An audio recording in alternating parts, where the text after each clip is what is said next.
We will call our June 21st, 2022 Sherburne County Board of Commissioners meeting to order, and we will start with a moment of silence and pledge of allegiance.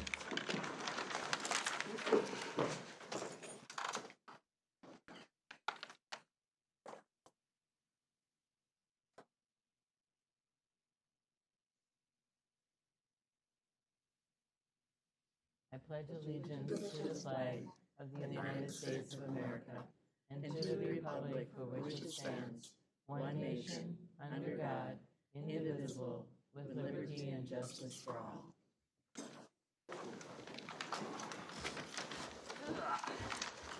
Okay.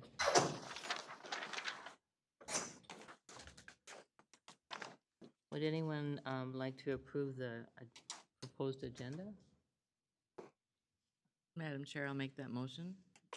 I think Mr. Messel. Okay, go ahead. Thank you, Madam Chair, members of the Commission. With the Commission's permission, staff would like to propose a few clarifications and adjustments before you approve the agenda.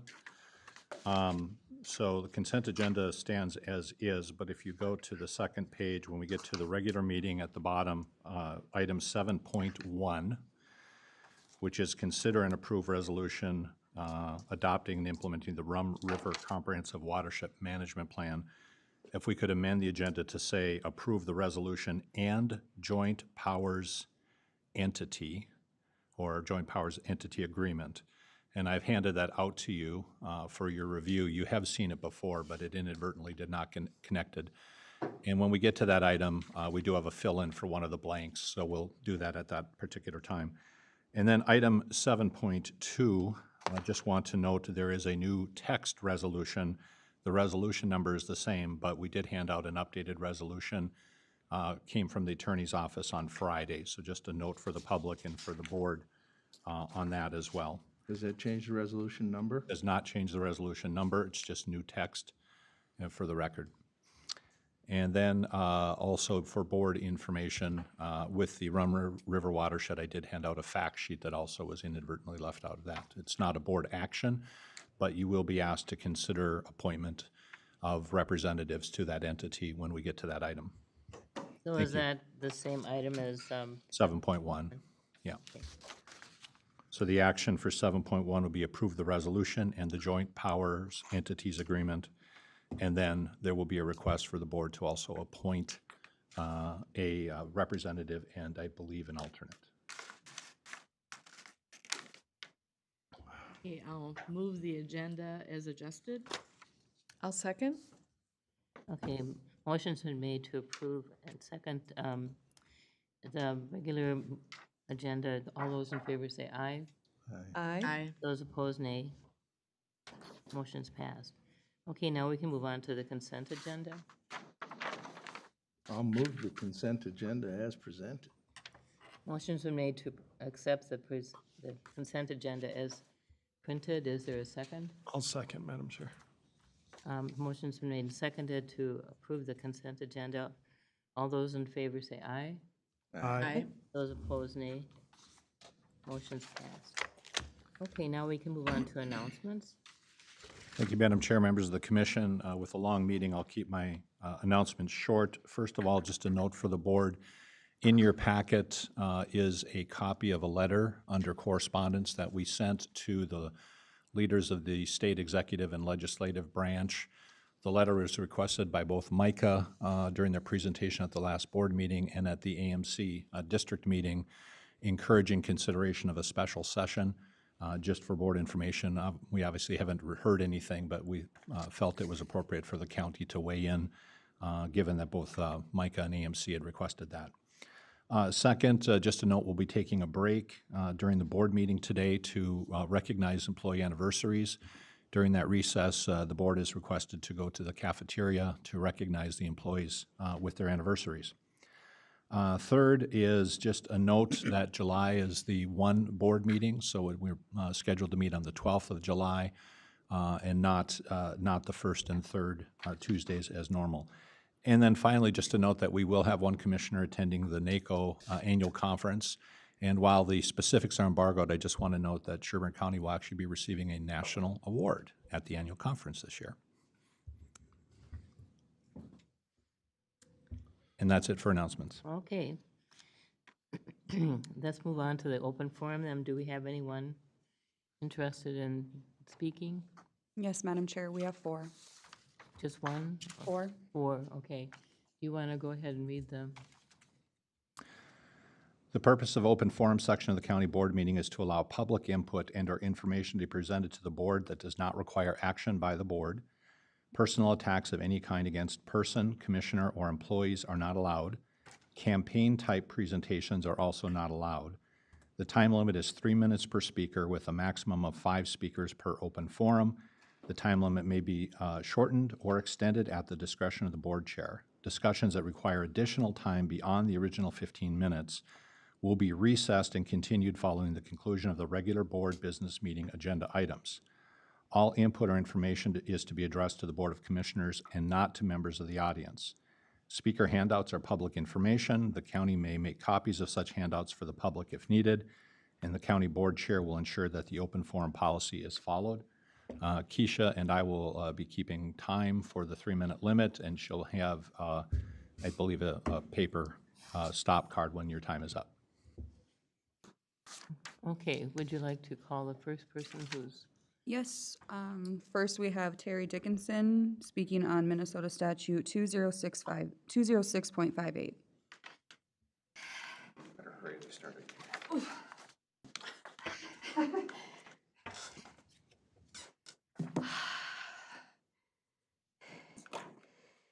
Thank you. Good morning. State Statute 206.58 is the authorization for use. Subdivision 1 says municipalities. The governing body of a municipality at a regular meeting or at a special meeting called for the purpose may provide for the use of electronic voting system in one or more precincts at all elections in the precinct subject to the approval of the county auditor. The governing body shall disseminate information to the public about the use of new voting systems at least 60 days prior to the election and shall provide for instruction of voters with a demonstration voting system in a public place for the 6 weeks immediately prior to the first election at which the new voting system is used. Subdivision 3 is counties. The governing body of a county may provide for the use of electronic voting system in one or more precincts of the county at all elections. The governing body of the municipality shall give approval before an electronic voting system may be adopted or used in the municipality under the authority of this section. Okay, so, forgive me, I had to run all the way here. So we've been giving information like this to you guys because you're the ones who brought the voting dominion systems into the county. You have authority not to do it again, and each city is responsible for approving it or not accepting it, right? And Statute 1, Subdivision 1, clearly states that they need to give 60 days prior to the elections for a new system, and they have to have it available for viewing and demonstration for 6 weeks. Now, I received a letter from the county administrator that Bruce Messelt that says the consensus of the county board following Commissioner Danielowski's comments are as follows. Number 1, the county administrator is to refer questions or comments made or materials presented regarding election issues to the appropriate and responsible authorities, such as the Secretary of State, state or federal authorities, the county attorney, the auditor, or the sheriff. So if I give you information and you're clearly responsible for making the decisions, he wants to turn me over to the federal authorities. I found that intimidating and a bit threatening considering we have January 6th political prisoners. I thought that was way out of bounds considering the state statute clearly gives you authority over the machines, and the cities and the townships within Sherburne County have the duty to advertise they're getting a new system. By the way, they are. Diane Arnold has purchased the new system, so you should be letting the counties know if they don't advertise, and I haven't seen them advertise, that you'll need to turn them over for the county attorney Terry, for your time prosecution is up, please. Thank you. For not following state statute.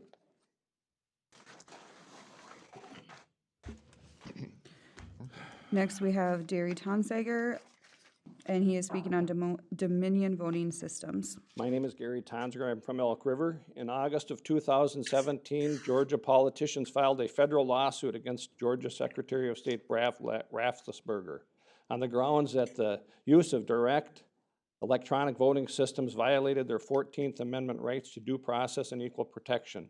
The case is Curling versus Raffensperger. In the process, a Michigan professor of cybersecurity, Alex Halderman, was commissioned by the court to inspect the new Dominion machine. He wrote a 25,000-word report on the subject. Dr. Halderman is a professor of computer science and engineering and the director of the Center for Computer Security and Society at the University of Michigan. Halderman moved the court for permission to break the protective order on his findings, that he might get them to the Department of Homeland Security and CISA. He makes it clear in his submission to the court that the vulnerabilities that he found could easily be used by domestic or foreign actors to rig an election with these machines. And there are 16 states at risk, and that is the matter of national security. Halderman states, these are not theoretical problems, but rather specific flaws in Dominion software, and he is prepared to demonstrate proof of concept malware that can steal votes. Dominion is ignoring the flaws, and he identified that there are very likely equally other critical flaws that are yet to be discovered. This is an urgent matter of national security, and nefarious actors may be preparing to exploit these flaws in upcoming elections. Professor Halderman carefully avoids saying anything about November 2020, but submitted emails to show he is communicating with CISA and that they stand ready to work with taking the vulnerabilities he found so that they might be able to patch them before the next election. Dr. Halderman was granted permission by the court to submit his findings to the Department of Homeland Security, and on June 3rd, 2022, less than 3 weeks ago, an ICS advisory was issued by CISA outlining the vulnerabilities of the Dominion voting systems ImageCast 10. I have the 5-page report here issued by CISA and the DHS that I would like to submit for the record. Some questions regarding the ImageCast 10, although this is not the exact system that we are using here in Sherburne County. Other versions were not able to be tested because of the court order. This is the only way that anybody can get a chance to even look at these machines. Nobody can look at them. And if you look at the contracts, we're not allowed to look at them. And now we know why we're not allowed to look at them, because there's problems with the system. And one court order gave us this information. So I just would like to submit this to you to let you know that once we get these systems here analyzed, these problems are going to be shown. So thank you.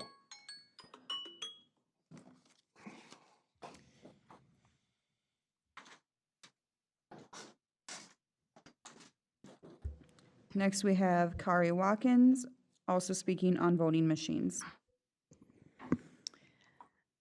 Good morning, Madam Chair and Commissioners. I'm Kari Watkins, and I live in Haven Township. Last night, Rick Weibel at the Haven Township Board meeting presented information on why the voting machines should be removed. Here are the conclusions he makes at the end of his presentation. The main argument in favor for using electronic voting equipment, from direct recording electronic to optical scanners and tabulators, is efficiency, and for the election officials' convenience. Here's why these systems are unacceptable. There is no way to secure any computer-based election system ever. The budget, time, skill set, manpower, and know-how is impossible for any state, never mind local election official, to be able to properly secure their electronic equipment against known and unknown security cyber vulnerabilities. The systems are too complex and opaque for election administrators, public officials, county IT and staff, or citizens to know if the systems are functioning correctly without unauthorized access, operation, or function. Electronic and computerized voting systems and the components of them in use are sourced primarily from overseas with no supply chain security. Domestic supply chains for computerized voting system components do not exist. There is no way to make our machines secure or to build safer machine use. Use the blockchain or use smartphones for voting to ensure election security. Electronic and computerized voting equipment enables fraud at scale. It's like the difference between credit card fraud and pickpocketing. An incredibly gifted pickpocket might steal 100 wallets a day. A gifted computer hacker can steal 100 million credit card numbers, account information, and be able to make millions of purchases in a second.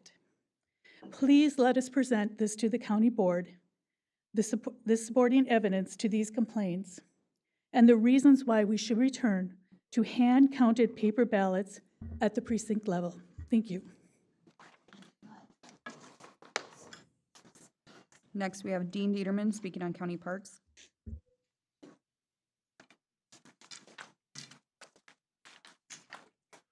Good morning. Y'all know I agree with everything they said. So I went to, I wasn't quite ready for this because you're not on last agenda. This date of this meeting isn't. So anyways, I went to the sand dunes to talk to the DNR about prairie restoration. They have a grazing program they didn't want to talk about. I know it's a lot. They have a lot of challenges with that because I know a guy in charge of it. And they use burn for prairie restoration and some spraying. They don't like spraying. So it's burned. Now the problem they're having with prairie restoration is thistle and trees. The trees that grow in there like crazy. Why we had prairies was because of the buffalo. The buffaloes ate everything. So now if you're going to have prairies, you're going to need to manage it. And it's the same, but it's the same with woodlots. The woodlots in, we were talking about the woodlots in the Minnesota state parks, and we both agreed that there are tinderbox ready to blow up. They're just in terrible shape. We could have and we don't want that in Sherburne County. So you shouldn't have any more parks that you can afford to maintain. So it's all, yeah. So in conclusion, that's the conclusion. You shouldn't have any more parks that you can afford to maintain. But it was a fun project going out and checking them. Crow-Hassan is theirs about 50% gone. Their grass it's all weeds well, I'm not a pro, so some of these weeds are things they want. But it's almost all, another 5 years they won't have a prairie in Crow-Hassan. But Rum River is doing really well. But anyways, that's the only parks I go to. Thank you. You want my chicken scratch? If you want to submit them to the board, you can. I'll just pass. Thank you. Oh.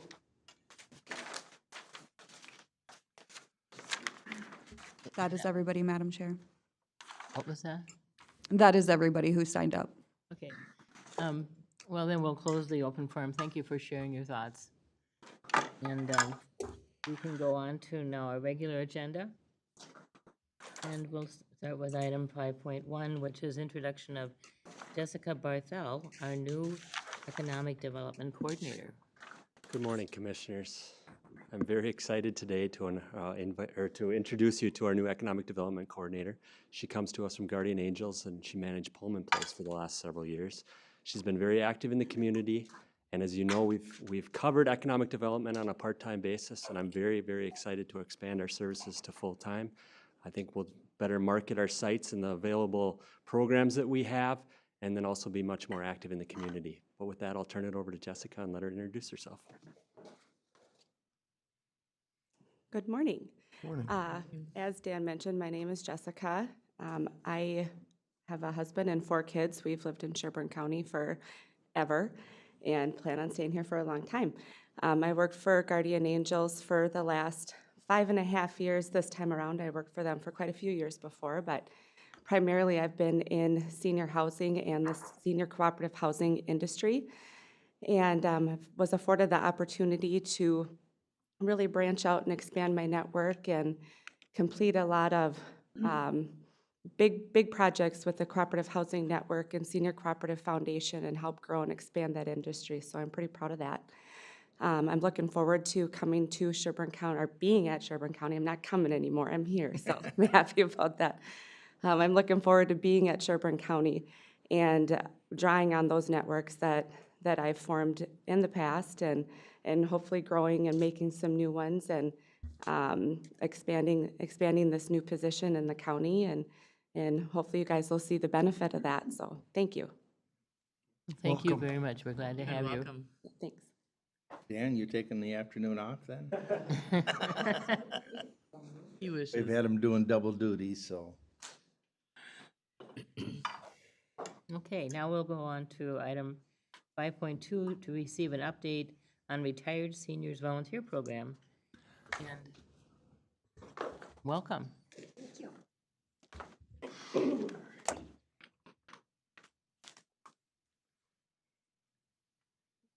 Just going to wait for a moment while Keisha pulls up our presentation. Thank you, Keisha. Thank you for having us join you today. It's really nice to be back in this room with you all. I'm the director of the AmeriCorps Seniors RSVP program out of the St. Cloud area and region.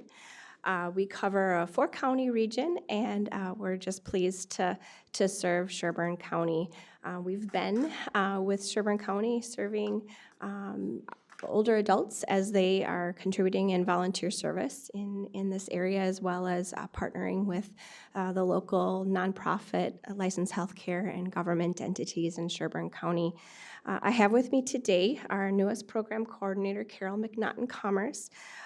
Carol works here out of our RSVP office in this building, and she's new to us, started in February, and I'm just really pleased to have her with us and supporting the volunteers in their roles in our communities here, as well as those community partners. If you haven't had a chance to meet Carol yet, please do try to connect with her. She's got an amazing background and a lot to offer in our community here. So I'll have Carol speak in just a couple minutes. So we've been serving in Sherburne County since 1978. I'm going to first go over some regional information with you on the impact that our AmeriCorps Seniors RSVP volunteers had last year in 2021. This information comes out of our most recent annual report from last year. Pictured are 2 volunteers that are in the Elk River area, and they did a food drive recently benefiting the CARE food shelf, and Carol will give you more information on the information that they collected to donate back to that food shelf. But as a whole program, we cover Stearns, Benton, Sherburne, and Wright counties. Last year, we had 823 volunteers contribute to the well-being of central Minnesota. That number is still a little bit down since before COVID. We were closer to the little above 1,200 active volunteers. So considering our circumstances, I'm pretty proud to say that we had 823 active volunteers contributing. The people that we serve are adults over 55. Just to mention that we are called an AmeriCorps Seniors program, but we do know that folks, not all folks consider themselves as seniors, so we do like to mention that that we serve over age 55 plus. Those volunteers contributed 74,000 hours and reached immense impact last year. You can see all of the categories that they served in. We had 31 volunteers contribute over that 3,000 hours in financial stability, helping with tax preparations. They reached 955 individuals and families with tax help last year. RSVP volunteers continue to serve at the forefront of those food shelves, assisting with food security needs in our region. We had a really large number of volunteers that continue to serve throughout the pandemic and going into those food shelves and getting food out, nutritious food out to families. 220 volunteers, as a matter of fact, served in those areas. A few of our food shelf partners in Sherburne County include the Becker Food Shelf, the Big Lake Community Food Shelf, and the Care Food Shelf. 728 AmeriCorps seniors volunteers with our program, provided over 9,000 hours of companionship services to older adults. And we know with COVID came a lot of social isolation, and so we feel that their help in lending some of those senior living communities and home and community-based services for aging, as well as adult daycare programs, really is critical to our communities, especially at this time. 46 volunteers are back serving in the schools, and that number has been quite low considering the schools have been closed to volunteers, but we are starting to see those doors open again for our K-12 volunteers to go back in and assist with academic gains for our youth in those educational settings. And then you'll see that there's a lot of time spent in other community needs, and you might wonder what that means. You will see RSVP volunteers at the front desk here at the Sherburne County Government Center, assisting with greeting patrons and answering phones, and those volunteers fall under that category, and they're really happy to be here, so thank you for that opportunity. That category also includes our local library systems, our local theaters and the arts, and United Way programs. Those are just a few organizations that fall into that other community needs. We support veterans.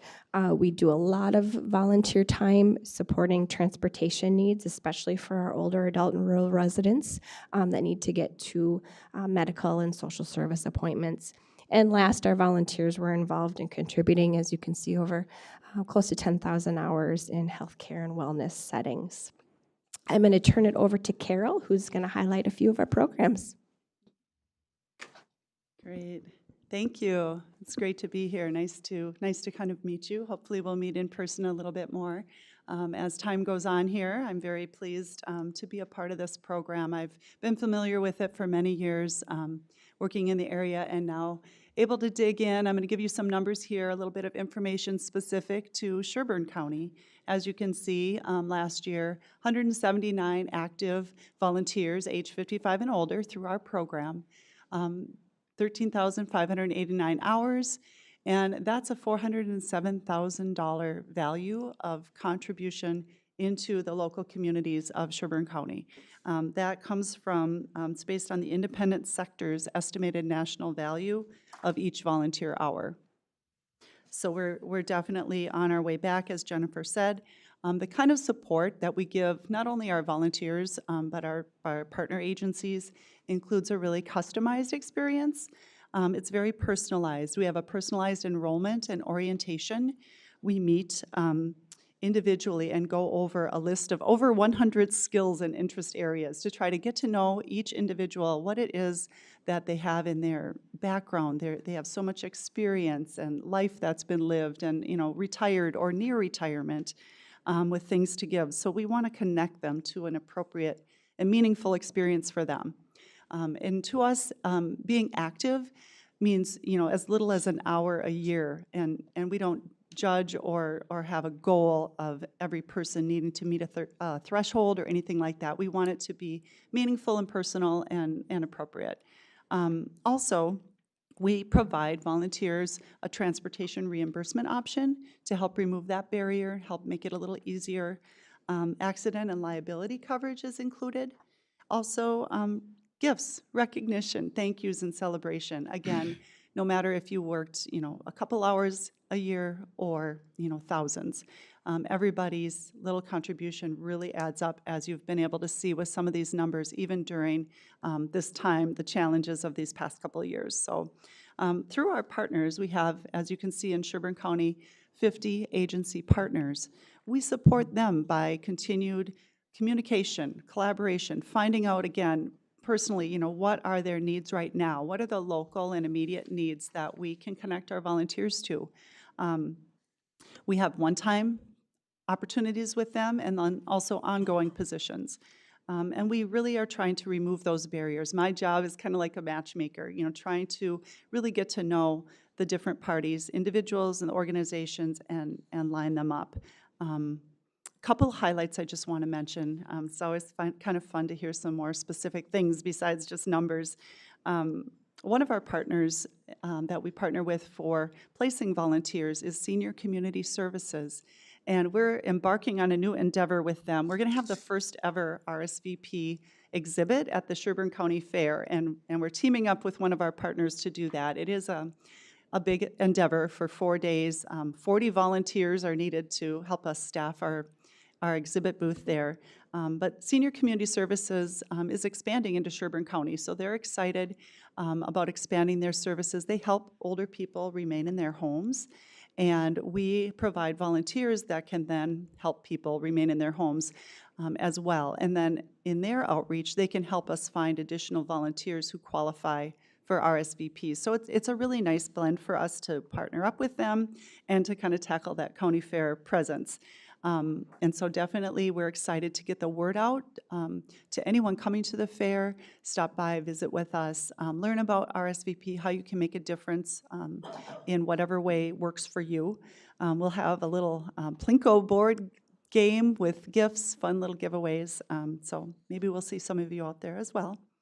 And then also, just a story, Jennifer mentioned our food security, food shelf volunteers, and we have so many wonderful volunteers. But I was really excited just being newer here, and maybe you've heard about this couple before, but we have a couple named Dan and Bonnie here in Sherburne County. They have been really active for 9 years with our local food shelf care. And they started out on site, you know, working with CARE, helping to sort produce and things. And then they fell into the role of produce rescue, food rescue from groceries.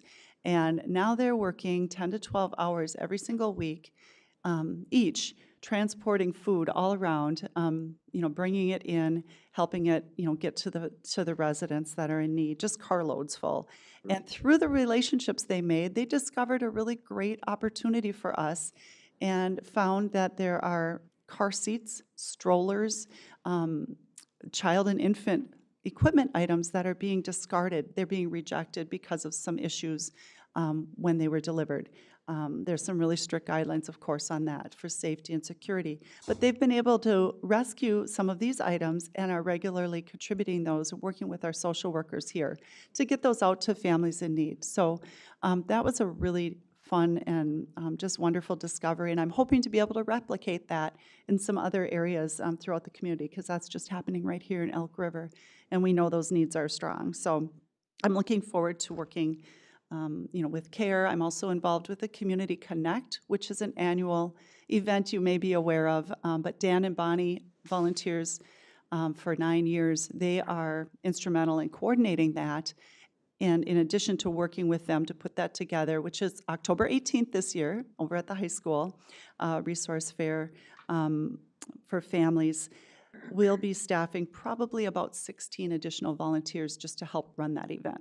So a couple of stories, but now onto the rest of our goals quick here. As you can see them there, this is overall for our 4-county area. We're planning to engage 1,100 volunteers.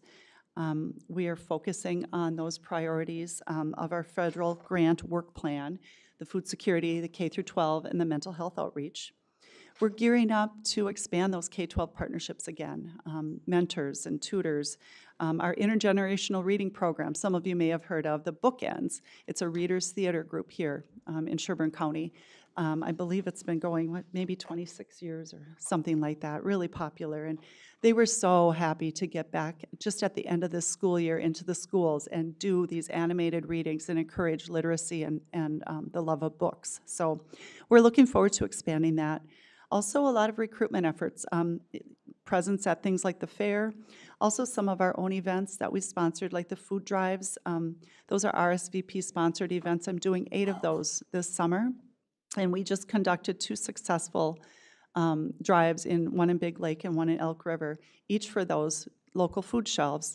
And a unique approach where just 3 hours, we have 4 volunteers out at the grocery stores with specific shopping lists that we developed with our partner, what do you need right now? And taking it immediately after those 3 hours, taking everything over to the food shelf. And people have been so generous. Over 500 pounds of food were collected and nearly $500 cash, which we were very surprised. We weren't even asking for cash, so it was fantastic. But just really meaningful local and immediate impacts. And we will continue day of service events, such as on 9/11 and Martin Luther King Day. On the next slide, Keisha, just an example of another service and social kind of outreach event. Lot of benefits from doing things like this. This one was in Becker in April, and we did host 5 different events like this in our area. A local and immediate opportunity to connect with other people, to reconnect, to get out and do something in a short term, low commitment, but really giving back with something meaningful. We reconnected 32 of our RSVP volunteers, and we also made connections with 52 new people, new potential volunteers. Coming out of the pandemic, we're really noticing that our current and past volunteers have a different approach to how they want to do things, more event-based, more short-term. There's not a lot of excitement about being really scheduled and scheduling far into the future. They want flexibility. They want variety. And then the new retirees and new volunteers in general, they also want the same. They want that variety. They want some choice. They don't want these long-term commitments. So Jennifer's going to tell you about another new initiative that kind of builds off of that as we're learning and evolving with a new ARP funding grant that we have addressing our mental health outreach. Has anyone attended a bounce back training through CentraCare? Okay. The bounce back program through CentraCare promotes happiness, promotes health through happiness, and building on the 5 pillars of resiliency. And so we've recently partnered with CentraCare and the bounce back program. And we are going to, because of some new ARP funds we received through AmeriCorps, we have a 2-year grant to conduct a mental wellness campaign. We're right now in the process of recruiting volunteers, current and existing RSVP volunteers, as well as new RSVP volunteers to help us move this mental health campaign forward. It's called Happiness in Action. And so it's going to promote volunteerism, because that's what we do. So we need to get that volunteer element in there, as well as positive mental health for residents in our region. We are going to be working to secure presentations to people of all ages, our local youth, our underserved populations, those that are socially isolated, and everyone in between. So the Happiness in Action volunteers are going to be trained as ambassadors. Our first training is set for July. They're going to be trained to deliver those, the Bounce Back program, five pillars of resiliency, which is self-awareness, purpose, mindfulness, social relationships, and self-care. So those volunteers will get trained on that information, and they will be our staff will be scheduling outreach events for those Happiness in Action volunteers to take that presentation on the road, as well as lead a group volunteer service projects. So the organizations that we're going to start with and getting those presentations scheduled will be through the schools systems, the senior living communities, community centers, and then anywhere that any organization that would be interested in having a small group of ambassadors come in to lead that presentation, as well as lead a service project to spread the benefits of service and resiliency onto others. So we're really excited about this program that we have to offer, and we will have a couple very part-time staff housed here out of our RSVP office in this building to assist with that program. The next screen just shows you some information about a recent volunteer satisfaction survey that we conducted with our volunteers in January. RSVP not only supports healthy communities and all those statistics we gave on the impact that their service has on our communities, but our research also shows that volunteering decreases risk of depression, reduces stress levels, and stimulates the release of dopamine in the brain, increasing our own very own happiness, especially for older adults. So you can just see some of the statistics that we gathered back from our volunteers related to the impact that their service has on them. The last screen will give you a picture, second to last screen, I'm sorry, will give you a picture on, back one more please, Keisha, on our budget and our expenses. Overall, our projected total costs for next year are $448,937. The majority of those funds cover the operating expenses such as promoting the healthy aging and volunteer engagement, the recruitment of our volunteers, and placing them with ongoing and one-time positions, assessing and matching individual interests and skills with service opportunities, the management of our grants and programs, as well as materials and equipment expenses.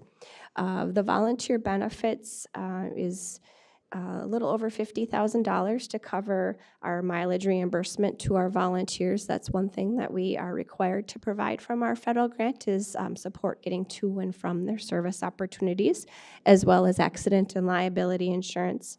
And then Carol had mentioned our volunteer recognitions and celebrations, as well as that any materials and support that we can provide to them as well.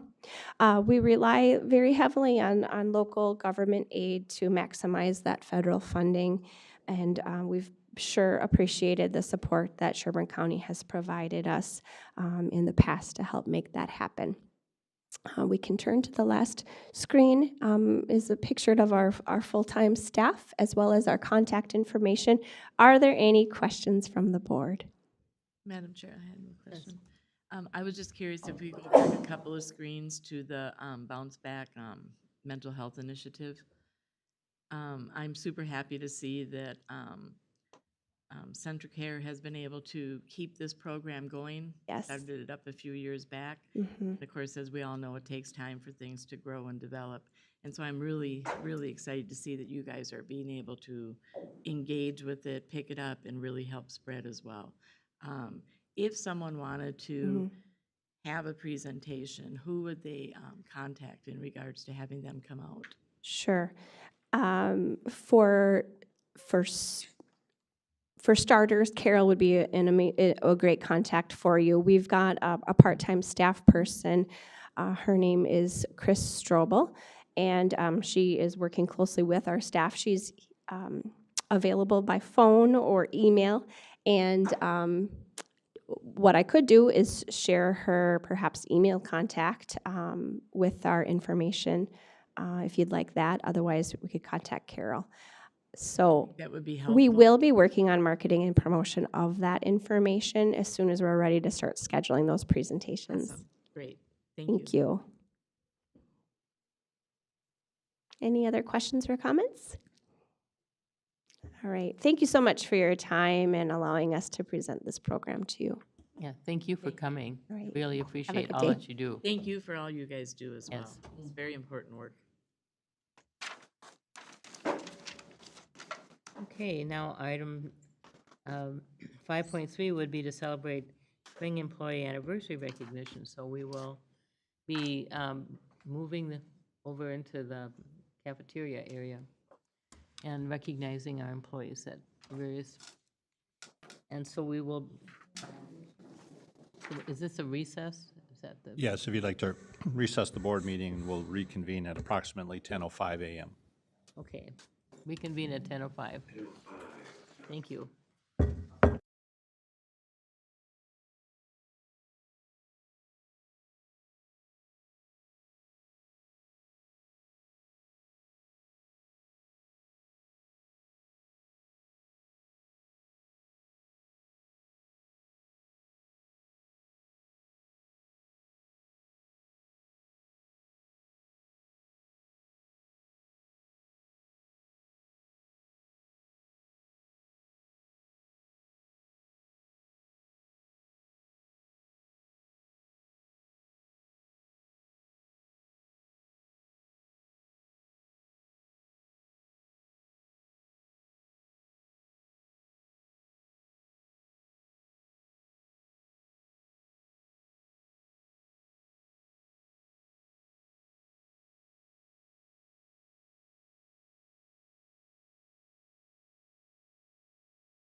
We'll reconvene our regular meeting, and we'll move on to item 7.1, which is to consider and approve resolution, was it 06212022 AD 3021 rather, adopting and implementing Rum River Comprehensive Watershed Management Plan, and also the Joint Powers Entity Agreement, and then I'll also approve for representatives and alternates for that going forward.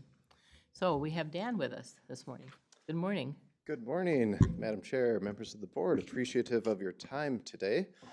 Yes, as Barb mentioned, we are here to discuss the Rum River Comprehensive Watershed Management Plan. It's been a while in the works, but we're happy to finally put a pin in that item. The plan is complete. And so now our next step regarding that plan is for all of the partners to adopt that comprehensive plan. So as you are likely aware, this essentially replaces our local water plan for that portion of Sherburne County. So it's about 11%, a small percentage of Sherburne County, but we are transitioning from our local county plan to that Rum River plan for that area, and then our local plan will be in place yet. Our 2018 to 2028 local water management plan will be in place until we go through this process for the larger portion of the county, the Mississippi River St. Cloud watershed. The plan itself, again, I want to thank a number of folks in this room who were essential to pulling that together, Lisa and Barb, and also the soil and water supervisors, Carrie Saxton and Shelley Binsfeld, Francine, Zach, Lynn on the staff end, and of course, Kathy has been instrumental. Sherburne Soil and Water as the fiscal agent for that planning grant. Kathy represented us and pulled together her colleagues from neighboring partners, the attorney group, to go through the various contracts and legal agreements, and ultimately this implementation board that we have developed. This is a joint powers entity, and the rationale for moving in that direction is that the entity itself will be a better vessel for carrying forward this group of 18, 19 partners altogether. They will shield liabilities from the individuals involved in the party.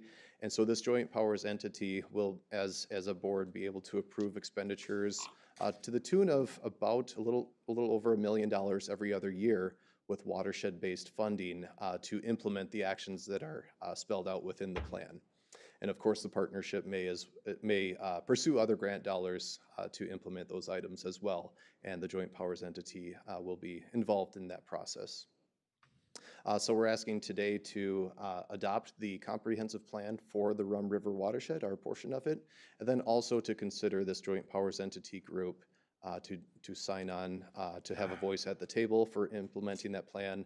And thirdly, selecting the representatives from the county board that would sit on the entity on our behalf, a primary and an alternate. So should that be done two separate votes with comprehensive watershed management plan and then the joint, or together? Madam Chair, you could do it either way, in my opinion. Okay.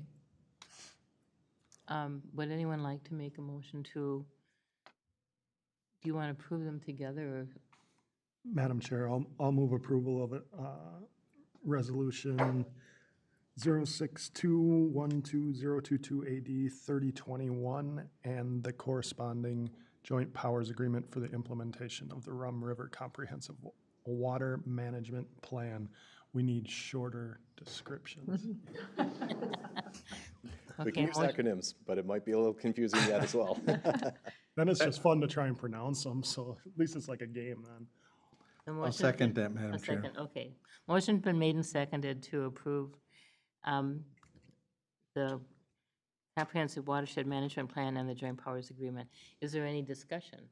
Is this a part of one watershed, one plan? Is that where, and so we're kind of checking that box off. At one time, I know there was one member that I'm reading on this list that was not fully engaged, but they are now. So we have everybody in the boat rowing together at this point, do we? Well, each, if I may, Each partner right now is taking this back to their soil and water office as well as their county boards, perhaps for approval. And we've heard little rumblings here and there of different ways that certain counties might be doing it and soil and water offices. But, so we will see after this, they're all at those tables, I think, this month.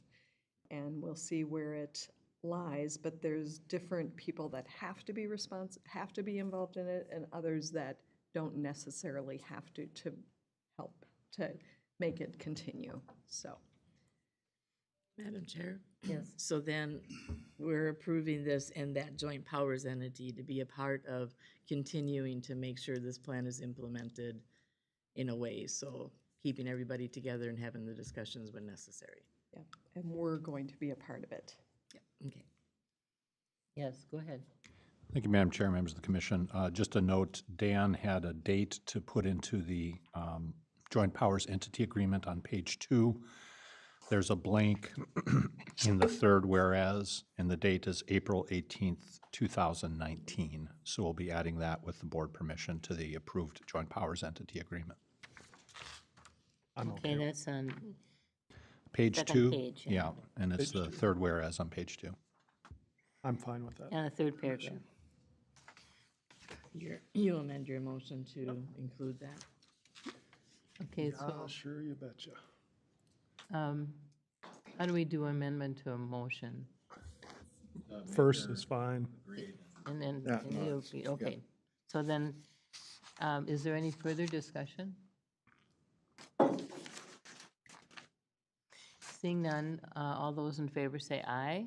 Aye. Those opposed, nay. Motion's passed. Okay, now we get to identify who will be the approval for the representative and the alternate. Madam Chair, Yes, would we appoint just through this year? I mean, there'll be a new board, new appointments to be made next year. oh, that's a good, what do you, If I may, yeah, we anticipate the Joint Powers Entity Board will meet yet this year, perhaps as soon as July, actually. So yes, it would be good. I'm not saying we shouldn't appoint, but I'm just wondering if we, Well, I think too, I mean, this area is a pretty narrow swath of the county, and I think it basically, does it go into your district at all, Barb? Okay, so it's basically Lisa and Barb's district. Lisa, we know, is gonna be here for a while, so I don't know if she has an interest in serving, but that seems to make the most sense to me. Madam Chair, I would make a motion to appoint Lisa as the representative and yourself as the alternate, because you've been so involved in it. And then, of course, we all know if there's any changes, those can be addressed at the first meeting of the year when they give out committee assignments. the new board will make appointments as, okay, so a motion's been made to, for Lisa and I to continue actually with what we're currently, is there a second to that? I'll second. Is there any further discussion? Seeing none, all those in favor say aye. Aye. Those opposed, nay. Motion's passed. Thank you. Okay. Exciting Thanks, Dan. times to see this moving forward. And I didn't say earlier, I really want to thank County Attorney Kathy Haney, who has led this group of attorneys through this process, and just many, many hours of work. Great to work with, great group of attorneys, and really works a lot with Dan and Francine also, so thank you, Kathy. Okay, so now we can move on to 7.2, which is to consider proposed amendments to solid waste ordinance number 180 and accompanying resolution number 062122 AD 3018, and with the new text that has been submitted. And so we have Dave Lucas with us. Hello. Thank you, Madam Chair, members of the board. So, as you all know, this has been a long process. Started with a public hearing back in February 22nd, continued to March 22nd to allow for further input. April 11th, representatives from Livonia Township, City of Zimmerman met with Commissioners Lisa Folby and Tim Dolan and county staff. We listened to their concerns. May 9th, representatives from Waste Management came in and met with county staff. Resulting from that meeting is the board resolution that's in front of you. So with that, unless there's any questions, I'm looking for a motion to adopt the amendments to the solid waste ordinance. Madam Chair, I'll move to adopt the amendments along with the accompanying resolution. A motion's been made to adopt the amendments to the solid waste management ordinance as recommended. Is there a second? Madam Chair, I'll second that. Okay, motion's been made and seconded. Is there any discussion? Yeah, I'd like to kind of tip my cap to Dave and everybody that's been involved in this thing. It's changes to these ordinances are never popular. Everybody's gets their time to put their 2 cents in and give their thoughts on how it will impact them. And I think we've, as a board and as staff, have gone through that diligence and listened to everybody and weighed how it affects the community as a whole. And I think it's to where it needs to be to pass it. Any further discussion? Seeing none, all those in favor say aye. Aye. Those opposed, nay. Motion's passed. Thank you. Thanks for your hard work on that, Dave. Yes, Thanks, Dave. happy days. Okay, so now we can move on to item 3, which is to consider the American Rescue Plan Act and recommended approvals and expenditures. And we have Dan. Good morning again, Commissioners.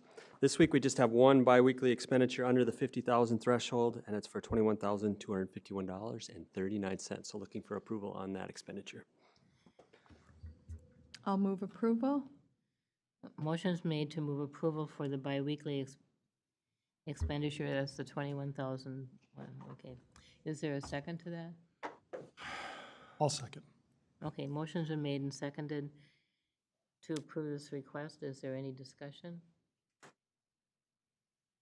Seeing none, all those in favor say aye. Aye. Those opposed, nay. Motion's passed. We also have several expenditures that are over the 50,000 threshold that we typically approve individually. The first is for hazard and recognition pay, and I'm going to turn it over to Administrator Messel to give a little background on that one. Thank you, Madam Chair, members of the commission, and Dan. As you know, the board has discussed the hazard pay and recognition programs that you put into place in the negotiating agreements. Some of them are eligible for use of ARPA funds, and so what we've done is we've designated those appropriately. The ones that are not, of course, are built into the other funding streams, including levy support or grant funding. So what we're looking for today is affirmative board approval so that we have it documented for the auditors and that we have approved it. In particular, I would note there is a lengthy notification requirement to the Federal Secretary of Labor, I believe, that we have documented and put together, so that I think we've put in place the right documentation and board approval to use ARPA funds for this particular activity. Madam Chair? Yes, yes. I saw the documentation that goes to Secretary of Treasury Yellen. Do we felt that was necessary to highlight that? I'm just surprised to see it in there, so. It is a requirement under the federal guidelines. We worked with Tim Simon, the attorney's office, to document it. It was probably a little more than most organizations are going to do, but as you know, we tend to make sure the ink is well dried and used in these type of documents. Would anyone like to make a move to approve this? I'll move approval, Madam Chair. A motion's been made to approve the first item. Is there a second? I'll second. Okay.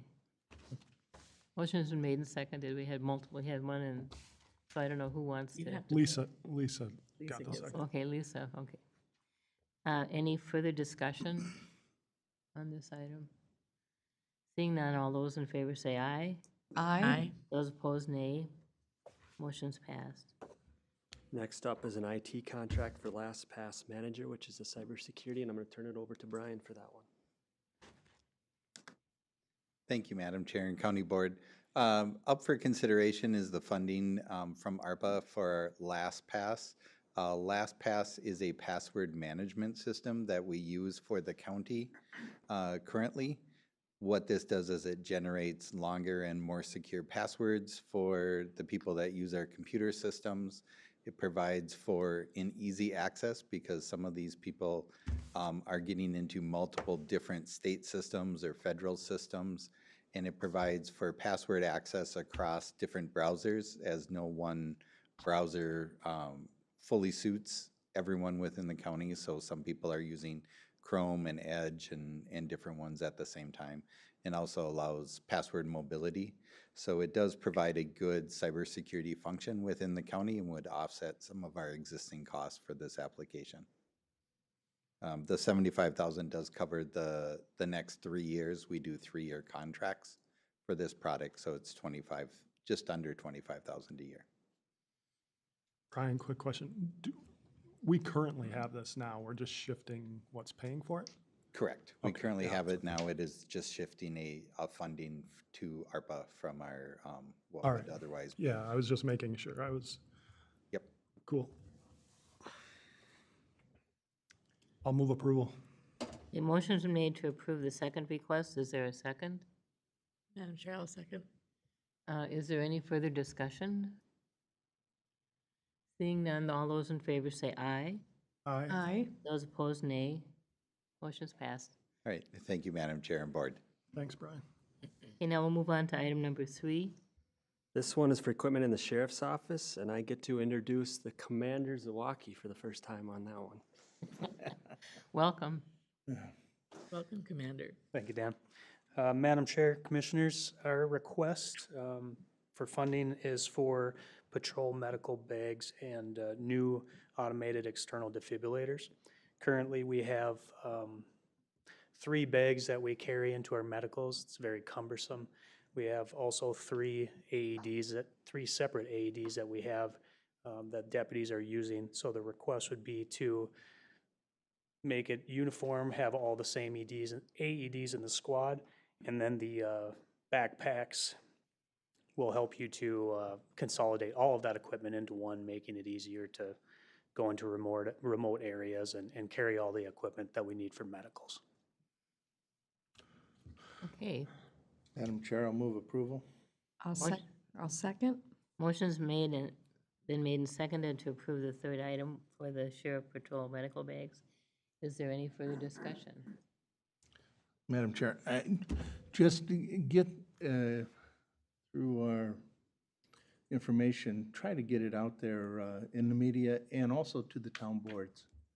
Because there is quite a movement now for a lot of local AEDs, and I think they're a great thing, but I think we're going to get to the point where we have them spread out all over. People are going to chase for them and they aren't going to work, or whoever was paying to maintain them isn't going to do that. So I think there's quite a bit of comfort in knowing that in every squad that ability is there, and I think a lot of people know that, but I think it'd be better if we Absolutely. promote it a little bit. So Will do. Any further discussion? Seeing none, all those in favor say aye. Aye. Those opposed, nay. Motion's passed. Thank you. Congratulations. Thank you. Yeah, thank you. Thank you, Commissioners. Thanks, Okay, Dan. thank you. Okay, now we can move on to Commissioner correspondence. Would anyone like to go first? I can go first. Pretty short list for me. I attended the EDA meeting last Thursday, and I believe that was all. Yeah. Okay, is any, Missing something, I'll add it next time, but I think that's. I can go. I had a MICA meeting, participated in the Great Northern Trail Public Engagement Gathering in Zimmerman. We had a shack meeting the Sherburne County Soil and Water meeting, NACO High Performance Leadership meetings, Central Minnesota Jobs and Training Government Relations meeting, which, just a side note there, Bounce Back was mentioned earlier, and on September 30th, there's going to be a Wellness in the Workplace Bounce Back program facilitated by Melissa Pribble, who many of you know, on resiliency and wellness in the workplace. So mark your calendars that morning. Central Minnesota Jobs and Training Workforce Board, Central Minnesota Jobs and Training Joint Powers Board, and then the AMC District 5 meeting. Madam Chair, I attended the UDA meeting via phone, actually just listened into it. MICA Executive Committee meeting, I think I hung around for part of the MICA meeting as well. AMC District 5 meeting, we had a Board of Adjustment here, MCIT Board, and that's all, Madam Chair. Madam Chair, I had a 7W long-range planning meeting, attended the CMRP meeting. It was a phone call meeting with MnDOT and Federal Highway in regards to some of the clarification and processes we're looking at going through on our CMRP board. Attended the Options Outdoor Space Kickoff event.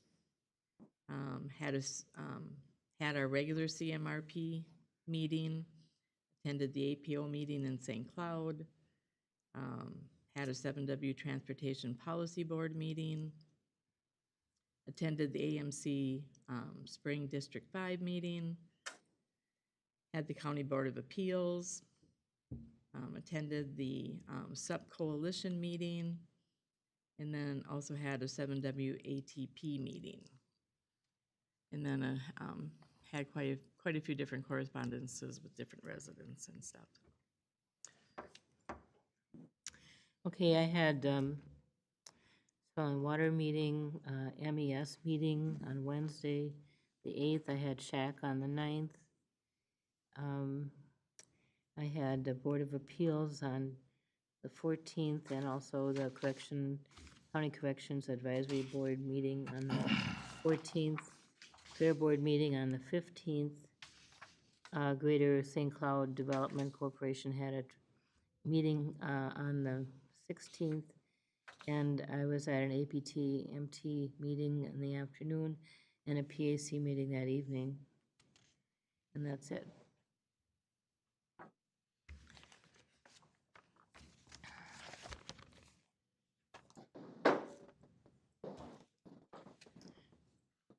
Okay, so now we can adjourn our regular meeting and open our Ditch Authority meeting. And we will need to start with the, approve the Ditch Authority agenda. So moved, Madam Chair.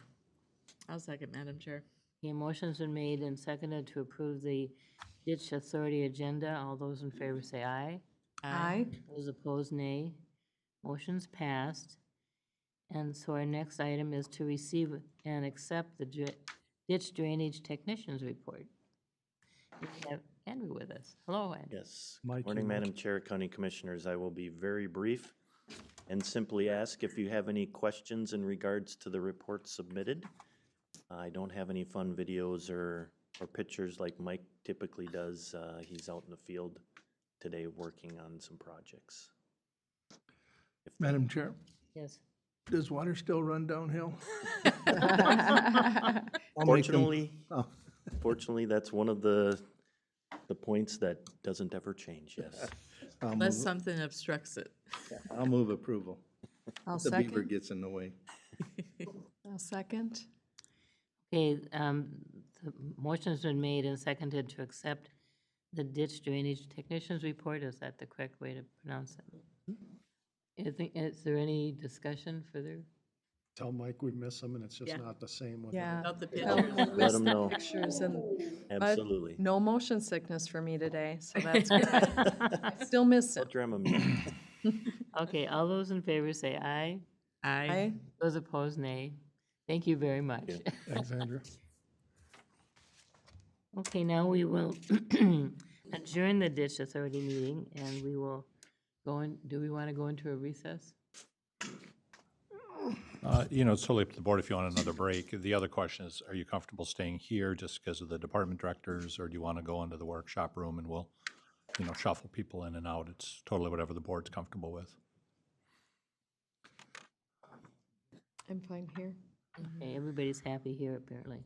And our first workshop is, Jody's already here, so, and Amanda's here and Megan's here, so we could actually go ahead and start the first workshop item if you're ready. So we will reconvene and open our workshop.